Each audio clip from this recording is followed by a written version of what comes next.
I hate all of you. Greetings, my Cherryful Chariots, and oh boy, did all of you say yes. But I did poll it, so it wouldn't be fair if I didn't live up to my side of the bargain. Besides, I don't actually hate any of you. Just be glad I don't know any of your locations, because if I did, expect a demonic Magido to be hitting you. Regardless, let's get to why we're all here today. Castlevania Nocturne Season 2. Now, before I begin, allow me to preface this. Instead of reviewing it in the same way that I reviewed the anime and the original Nocturne Season 1, instead this is really much going to be like a rant, as since I don't think I can use any footage from Castlevania Nocturne to, for reasons, I'm just going to pull up pictures of the characters, or probably use footage from Season 1, when I'm talking about a certain character. And there's really gonna be no organization to this, it's just gonna be like, whatever comes to mind is what I'm gonna talk about. So if I miss anything, please do let me know, but hopefully that won't happen, because I wrote down notes. That is right, everyone. I had so little faith in Season 2's quality that I thought to myself before I even watched it that it would be best if I took notes. This is something I have never done before, so just understand that I was not going into Season 2 expecting much. But, to its credit, there were some things that actually surprised me, both in a good and bad way. Cherry. Oh my god, what the hell do you want? You already know what time is it, right? Look, Haru, I'm a vampire, it's already bad enough that I don't keep track of time. What? But the Rotten Tomato scores are good, Cherry. It's peak. It's fire. People on Twitter saying it's so good, Cherry. Just take the L, bro. Just take the L.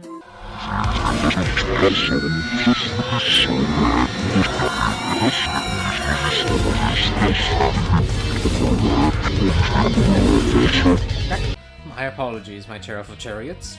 As you can clearly see, this is a very passionate subject for me. Not because I am heavily passionate about a video game franchise, no, totally not. But it's more so because I'm very passionate when it comes to the characters being used in this series, and I very much care about their, character. It's just that sometimes I feel like that I'm the only person in this fucking world who manages to see this series for its faults, instead of just mindlessly praising it due to its spectacle. Like, I swear, sometimes I feel like us Castlevania fans act like Sonic sometimes, where we look at something and only like it because of the spectacle. But no, there's more to it than that. And guys, look, believe me, I understand we are in a Castlevania drought, and we've been so since, I don't know, either Grimoire of Souls, Harmony of Despair, or Order of Ecclesia. But for the love of chaos, that does not mean we need to stop praising every little thing that we see, even if it's dog shit. But enough of my, setting up for my review. Allow me to actually just get into the positives of what I noticed in Nocturne. Let's start off with the obvious. Annette. Surprisingly, in the entirety of Season 2, I hardly had any complaints addressed towards her. In fact, I was surprised at the fact that she actually has a competent character within Season 2.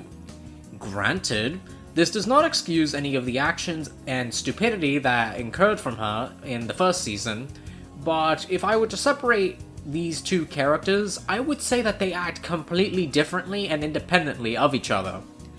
Now, am I a fan of her relationship with Richter throughout the show? Meh. Like, I don't think the relationship between those two characters was written the best, as I feel at times that their relationship was kind of forced. Like, holy hell, does Richter dick right for this woman. But regardless, I'd rather accept the Annette that we got in Season 2 rather than the one that we got in Season 1. But however, my original complaint of Annette's character still stands. I do not believe that they needed to make Annette black just to make her story make any sort of sense. Preferably, I would have rather than make a new character for the character of Annette in this show, as I really don't see why the Netflix anime team thought it was so important to change Annette's race from the games over to the series. Like, come on guys, just make a fucking new character. It's not that big of a deal. The next positive thing that I have to mention is Juice, surprisingly. And holy hell did they not do the trope of killing the old character so that they make room for the newer cast. Thank fuck. I'm telling you, my expectations for all the characters in this show was going to be at ground level. But I don't particularly hate what they did with Juiced in the season, as I feel like his role in the season actually makes a lot of sense. The only thing I'm gonna nitpick about is the fact that everyone keeps saying that the coat he wears is his iconic red suit, even though it's not, and the fact that he allows Maria to say a bunch of stupid shit to his face. And the additional thing is that the way he obtains his magic is very fucking stupid, and it sets a precedent going forward that the only way that a Belmont can access their magic after years of depletion is through bullshit, I need to save this person because I love them or some shit. It probably would have been better if the anime team didn't nerf him from the start so that they'd have a reason to try and bring his magic back. Also, there was something that was revealed within Season 2 that actually made my theory correct. And that was the fact that the tombstone that was shown to us was Lady Erlanger Belmont. Which means that the ending of Harmony of Dissonance, the true ending, was actually the one that happened. Which means that something must have happened afterwards to Lady Juiced and Maxime. So, that makes my initial guess that the true ending was the correct one in Nocturne's case, was actually, you know, the correct one. I'm sure everyone who called me wrong initially is probably thinking to themselves, damn, that vampire was right. Also, there's a scene between him and Alucard later down the season where he explains that they had met when Juice was like about 6 or 9, I don't know, when he was like a kid. And it's never really delved into, like there's no flashback to it or anything. And we're just expected to take whatever Alucard's statement was at face value. Which sucks because we would have loved to see that. But allow me to throw in a criticism of the show for like a split second before going back into the positives. The problem that the show has is that it just loves saying shit to you without properly explaining it. Because apparently the only characters who are entitled to a flashback are Drolta and Elizabeth. I don't recall any other character getting a flashback. Do you understand how cool that would be? To have like a flashback of Juiced when he was younger with his iconic red cloak? Oh my... This would have been an excuse to actually animate Lady Erlanger and Maxim to the show. But whatever, this series is the prime example of squandering opportunity and screwing over any potential, you know, good thing that could have arisen from it. But let's move on to the next positive thing that I have to mention. Alucard. Now, there are a few things in this show that make me absolutely question everything about this character, and not in a good way. Just understand that in episode 7, Alucard tells Olrox about a time that they actually had met and when Olrox had helped him. I'm sorry? I didn't know I was supposed to be paying attention to like season 0 of the show. When the fuck did this happen? Because apparently Olrox would have been able to help Alucard in whatever the fuck it was. The only time frame that any answer would be acceptable was before the events of Nocturne and after the Spanish conquista of the Americas. Specifically after they invaded the Aztecs. Which, yes, from my original review, I acknowledge that Olrox is meant to be an Aztec. I don't have an issue with that, and I accept it. Just understand though, Olrox is meant to be a reference to Count Orlok from Nosferatu. And I don't know about you, but he's neither white or bald. So that's gonna be an issue. Anyway, regardless, I really have nothing of complaint on Alucard's end. Like, I'm not gonna say that this was peak Alucard or anything, because it definitely could have been better, but I'm just gonna say I think I'm content. Now, let's get on to another positive. Olrox's character. And frankly, I did not hate it as much as I thought I was going to. And look, say what you want about the fact that Olrox is a gay Native American, I really do not fucking care. I've seen worse, and I will get to worse in a minute. But I believe that the love situation between him and Mizrik was actually pretty much well written. as it definitely feels like the both of them care for each other, and they're both trying to live up to their own laurels. However, they understand that within those laurels, they are just not meant to be. Well, until the very end, that is. You know, it's kind of very sweet how much Olrox cares about Mizric when putting up such a front. But yeah, I would say Olrox's character was one of the unexpected highlights of this entire series. As, you know, I wouldn't expect a character who has gone through such dramatic changes to actually, you know, be good. So congratulations, Netflix team, you've written a character who is consistently good in both seasons. This praise also extends to Mizric as well, as I don't really see any faults in his character. I actually do quite like him. Now, a character that I like, but I'm going to complain a fuck ton about, is Edouard. Oh my god, what was the reason for him existing in Season 2? Cause I feel like the only reason that he was even around to begin with was because of his ties to Annette during the first season. Other than that, he was just a random night creature who was singing metaphors, because oh my god did he do nothing. And for those who are going to be all technical about it, yes, I understand he technically did something within Season 2, but oh my god, was it so inconsequential to the entire plot. Literally, his situation could have been an entirely different show. That's how far apart his actions were from, like, the actual, like, mainline stuff. In fact, his entire story feels like a side quest, and besides, his story confused me the fucking most! Plus, another strange thing that they did was try to highlight all the different night creatures, but they would highlight all, like, the same, like, 6, and they would try to make them, like, you know, make us feel something for them when... I'm sorry, they just didn't do anything!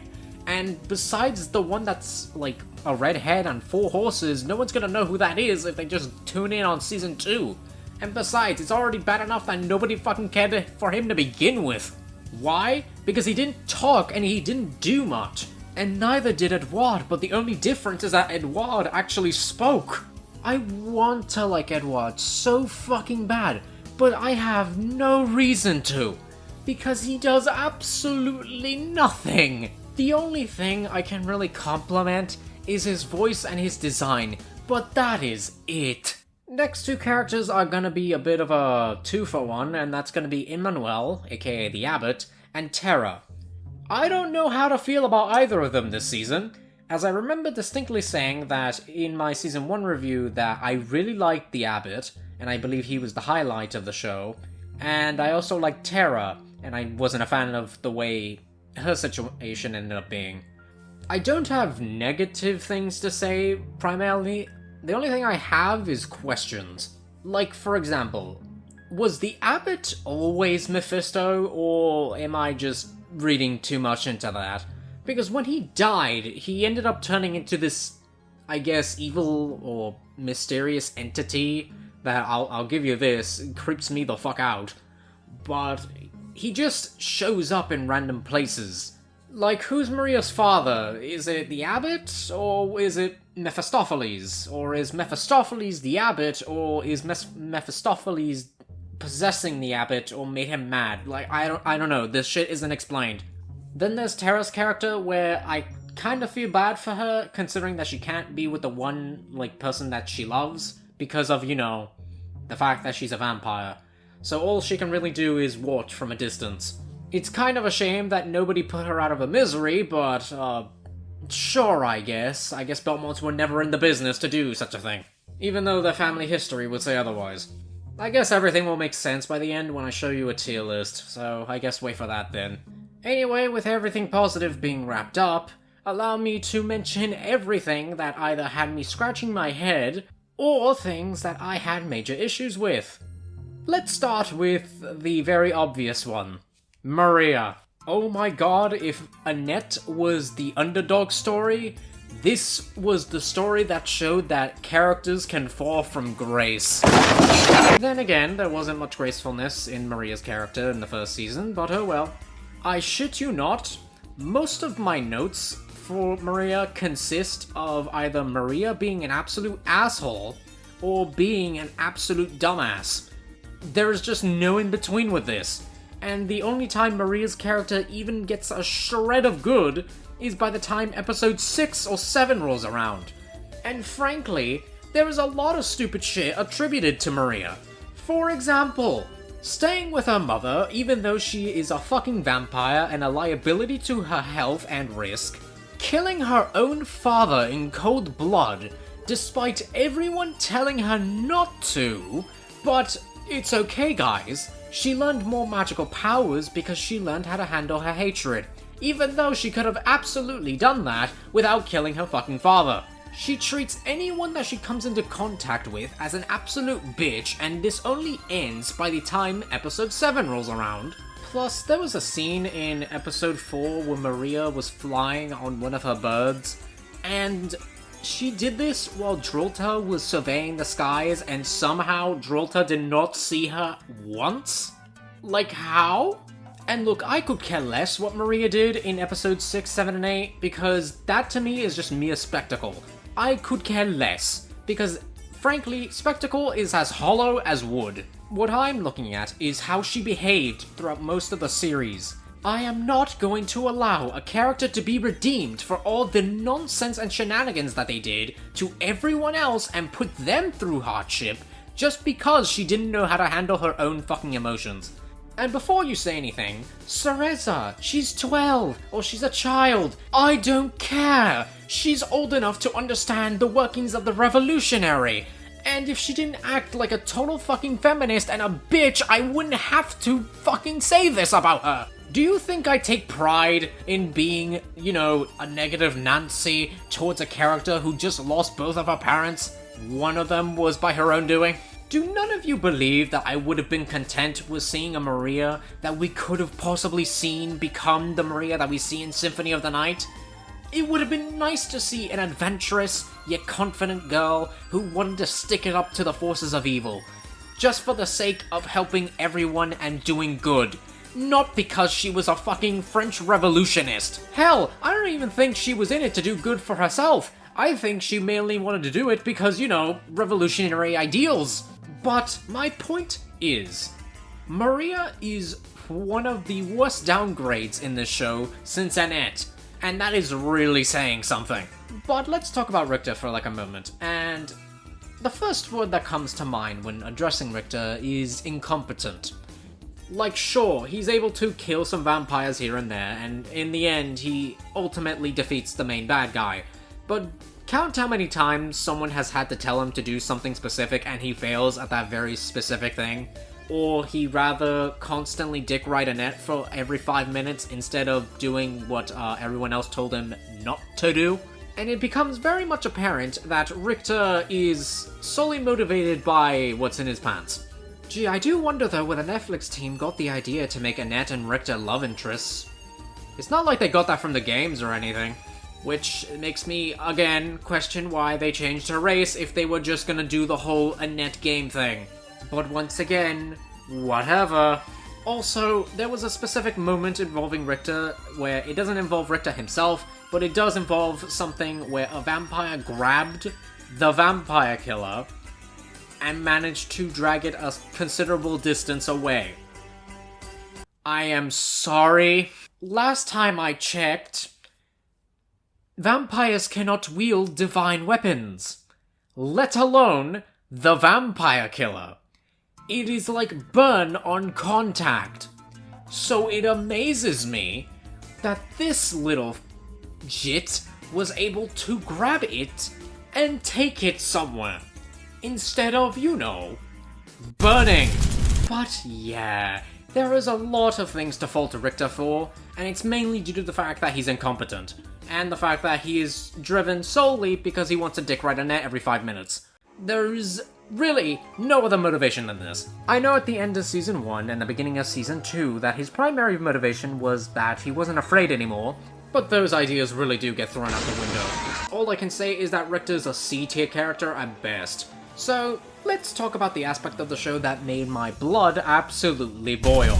And that was anything that involved Elizabeth and Drolta. Holy fuck, are they so fucking annoying. I thought Drolta in Season 1 was bad. Oh my god, Season 2 Drolta's worse. Drolta and Elizabeth are the two primary antagonists that are so entitled in this show.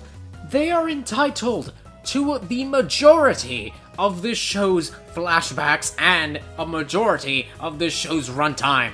I'll give you this. If it was your goal to make two of the most unlikable pieces of shit on this planet, then congratulations, you have done so. However, you cannot necessarily blame me for treating them like absolute filth. My word, this show gave Drolta the most absolutely broken moveset out of any character within this series. Not even Carmilla can compare, and she was just as equally bitchish as she is. But oh my god, at least she learned something. Drolta, by the end, was just complaining and fucking whining and just constantly going about how she was the chosen one of Sekhmet and how she was reviving Sekhmet and how she is all powerful and whatnot and she's the revived version of Sekhmet. Oh my god, just shut up. Sekhmet this, Sekhmet that. Bro, Sekhmet doesn't even want anything to do with you. Also, there's something that I've noticed, and for some reason, I've noticed that there is a ton of primarily women in Drolta and Elizabeth's, inner circle. And I don't want to make any assumptions, but the way that this was incorporated into the show makes me kind of believe that this whole Sekhmet cult, or at least Drolta or Elizabeth's cult of personality, is a lesbian cult. And to those of you who are going to get offended based on my assumption of this, go back and watch the fucking season and notice the fact that there is hardly any men in any position that is close to them. The only men in question that I can honestly even come close to is Olrox, but he did so begrudgingly. If you want to take it as a positive or a negative, that's your business. I am merely pointing this out. Plus, another thing that aids in this isn't so much women being in this lesbian cult per se, but it does have something to do with the fact that there is a lot more women in this show, and they're in places where honestly you would not expect them to be. For example, in episode 1, there was buff women guards protecting the tomb that Alucard raided during the very beginning of the show. Then there was the French commander in the episode 2 that ended up turning into the Frozen Shade. But yeah, those were the only other examples other than the ones that I've noticed. Other than the two women groveling at Elizabeth's feet at that one episode, but yeah, I didn't write that down in my notes, even though I probably should have. Also, another thing that kind of makes me upset is the amount of parallels there are to Bloodlines.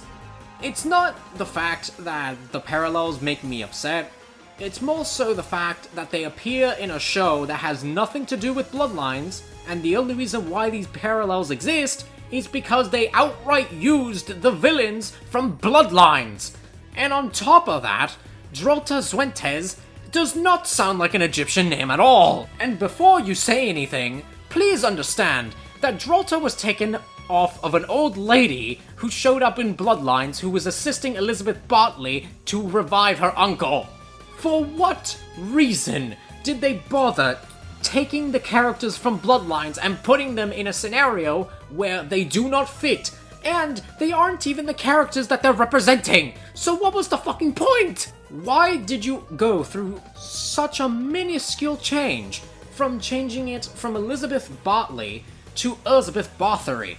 And you guys didn't even bother changing Drolta's name at all. Like, I'm telling you, they pick and choose what they want to try with. Like, you could have changed her name, or just, made her a completely different character. Or better yet, just make the main villain Shaft. He was right there for the easy pickings. But you chose not to. You instead chose to use villains from Castlevania Bloodlines for no fucking reason. Can any of you fathom why this shit makes me upset? Because, oh my god, the anime team picks and chooses what the fuck they want to put in this series. Oh my god. I'm not asking for, a one-to-one adaptation of Rondo of Blood, because, oh my god, I would kill myself. But at least, can you just expand on the source material a bit? We're not asking for much. God, this feels like a combination of all the Castlevania games, but in the worst way possible. It's like if you took Harmony of Despair and just made it so fucking bad. by just changing characters that did not need to be changed. Or like, changing stories that had no business being changed. And it comes with another issue. It's like all the references that they make to the other Castlevania games feel so half-assed. Like, it's like they did it because they had to do it, just to get the audience back, instead of, you know, wanting to do it out of the passion that they felt for the series. Like, at the end of the day, this just feels like they wanted to make back all the money that they probably lost from Season 1. And I'm convinced of this because why did they show a teaser for Season 2 so early after Season 1 released? Like, it felt like they were trying to calm down the flames a bit. Like, oh my god, this show is so absurd, and it sucks too, because Elizabeth and fucking Drolta are some of the most uninteresting villains that this series has ever had the misfortune of dealing with. Look, I can say whatever the fuck I want about Carmilla and how much she comes across as a bitch, but at least her character was interesting, and the characters around her were interesting, and I wanted to learn more. With these two? Oh my god, just drop them off in a ditch somewhere. And if you, like them or whatever, that's fine. The only thing I ask in return is that you understand why people like myself particularly do not like them. And please, for the love of God, it's not about Drolta's fucking race. I do not fucking care. I'm a vampire, for fuck's sake. Why the fuck would I care about something as minute as this? As Martin Luther King once said, judge people based on the contents of their character, not by the contents of their skin. And based on Drolta's character, as well as Elizabeth's, they are absolutely rotten people. Or just rotten vampires for the sake of it. In fact, these people give vampires such a terrible fucking name, and it makes me astounded that I'm related to either of them. Also, we get a reveal that Drolta was turned into a vampire pretty early on in the series canon, so it makes me question, what the fuck was she doing in the original, like, animated series? Like, was she just in Egypt the entire time? 'Cause if so, why? Like, I understand you trying to revive Sekhmet and all, but did word not go around that there was a vampire who was, you know, causing war in Europe? Or was that something that nobody fucking told you about? And the fact that probably, how did Dracula not notice you? Vampires are like JoJo stands. We can feel each other. So I don't understand why either Drolta didn't go to Europe and see what the whole Dracula thing was about, or Dracula didn't go to Egypt and try to recruit Drolta into his, like, fucking army of vampires. Maybe they did, maybe they didn't, I don't know, because the show didn't fucking show anything.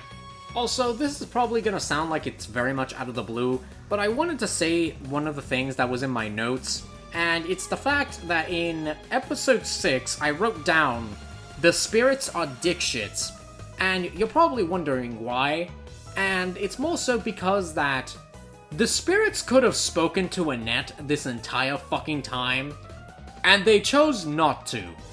And what makes me say that they could have spoken to her is because not only does Annette's teacher speak to her, but this other spirit that we meet during Annette's journey into reviving Sekhmet, he also can talk to her, and on top of that, spirits such as Annette's mother can even speak to her. However, none of them thought it was important to relay that they needed to find Sekhmet in the spirit world and bring her over in order to defeat Drolta and Elizabeth from the very get-go.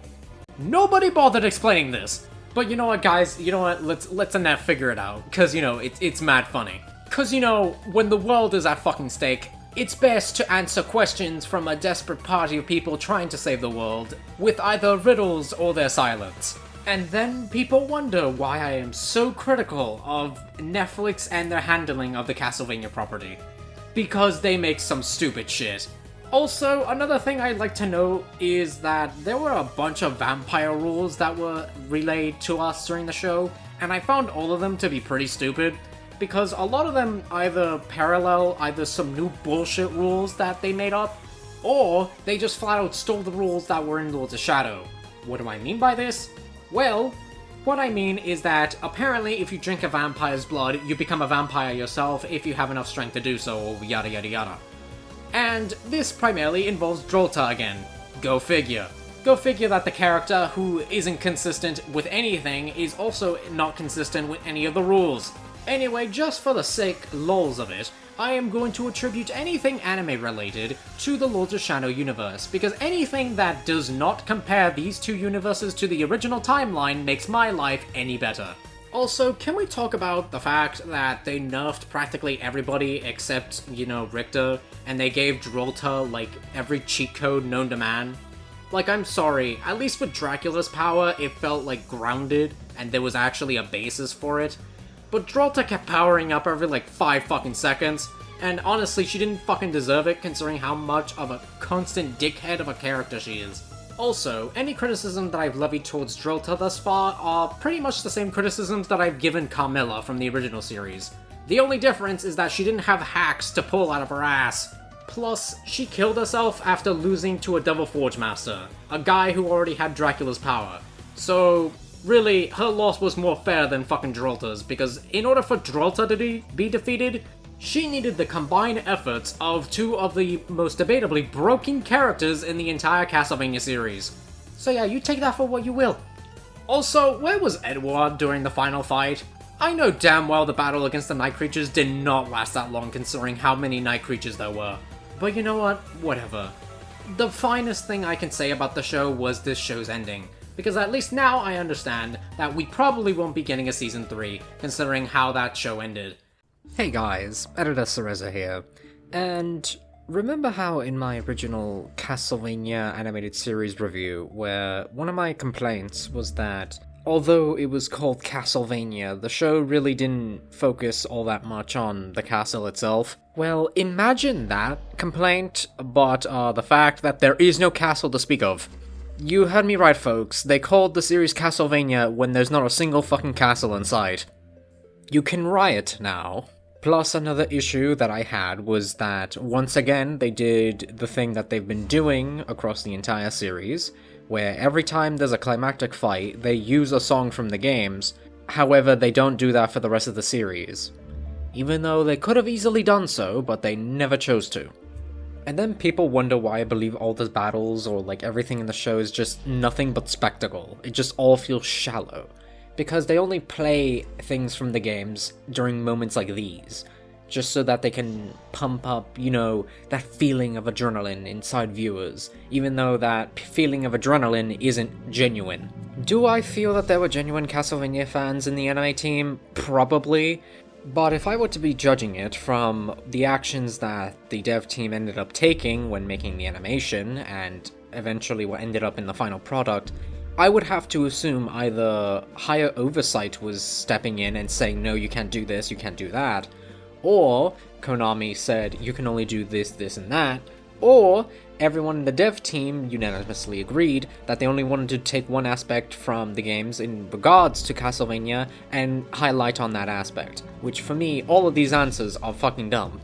And once again, this proves to me that they don't understand the core concepts of what makes Castlevania Castlevania.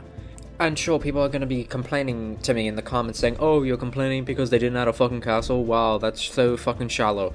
If you are not going to add a castle where the namesake of the series is named after the castle that you're exploring in the fucking franchise to begin with, then I'm sorry, then you really have no ground to stand on. In fact, I can't fucking tell you any single Castlevania game that didn't have you exploring a fucking castle. So why should the animated series feel free and liberated from the fact that they don't need to explore a castle when even though they share the same fucking franchise namesake? Even something like Captain N got this right. Besides, the closest thing I can compare this to is the Super Mario Bros. Movie. Not that one, this one. Where they took our characters from the Mario Bros. Series, yet put them in a world that had nothing to do with what the original was based on. I hope this all made sense to you, because I'm now going to be passing the mic back to old Cereza, who should be wrapping up the video by this point. So, with that, what is my final synopsis? Season 2 was at least better than Season 1, from what I can give you. There were definitely a lot more higher highs than lows, in my opinion. But holy fuck were the lows below fucking sea level. And if you would like a tier list of the series and of the characters as the show went on, allow me to provide those to you. So this is my tier list of every season from either the original Castlevania animated series all the way to Nocturne Season 2. And now this is a tier list of all the characters from Nocturne that I can possibly put. This is my rankings of them in Season 1, and this is my ranking of them in Season 2. Are we good? Are we content? Great. The last thing I want to mention is that I don't want this video to come across as me shitting on the anime fans for liking the anime. If you like the anime, that's fine. I'm not going to view you any lesser for it. If anything, my target is more so the Netflix anime team. But it's definitely not towards the people that enjoy it. I'm not going to rob something that people enjoy. Because frankly, if people did the same thing to me in Harmony of Dissonance, do you understand how sad I would feel? Believe me, I can understand the feeling of having something that you enjoy being robbed. Because believe it or not, a large portion of us Castlevania fans feel like we were robbed. Because, for the most part, Konami has kind of robbed the franchise from us, and we haven't been able to get it back officially since 2008. As that was the last time we got an official new game. Other than Grimoire of Souls, other than Harmony of Despair, and other than the remakes that we've been getting. I truly want the best for this franchise's future, but I just simply believed that Nocturne and the original Castlevania anime were not it. Like I said, I'm not going to force you to have any negative opinions on Nocturne or any prior Castlevania animated project.